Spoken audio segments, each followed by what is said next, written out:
రామగోస్ ఉన్నది కానీ నీతోని. కాబట్టి బంద్ చేసి పెళ్లి వరకు మంచిగా పని చేసుకొని అన్ని విధాలుగా బాగుంటేనే నేను చేసుకుంటా, లేకపోతే నేను చేసుకోను. అంటే నేను పని చేస్తేనే నన్ను ప్రేమిస్తావా లేకపోతే ప్రేమించావా? చూస్తామ్మా, నువ్వు ఎంత పని చేసి పైసలు సంపాదిస్తావో నేను ఎంత పని చేసి పైసలు సంపాదిస్తున్నావు చూస్తా.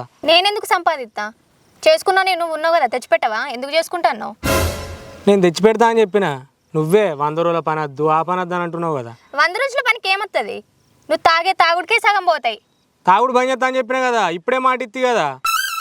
అబ్బో అమ్మలాడి అయ్యకు దగ్గర బిడ్డ ఉన్నవే. నువ్వు ఇప్పుడే గిట్లా అంటే పెళ్లి చేసుకున్నాక రేపు ఎంత ఆడాడిస్తావు నన్ను మరి. నేను నీ మంచిగా చెప్పిన. మన మంచిగా నువ్వు నీ మంచి చూసినావు, ఇక్కడ కూడా నీ ఆట మన మంచి కంట లేదు. పొల్ల చూడు చెప్పు తాగు. నువ్వైతే లగ్గం కానీ ఇద్దరికి లగ్గం కానీ తాగా చీపంత వల్ల కూడా తాగు మంట కత్తే. అంటే ఇప్పుడు ఏదో చేసుకుంటానంటే చేసుకుంటాను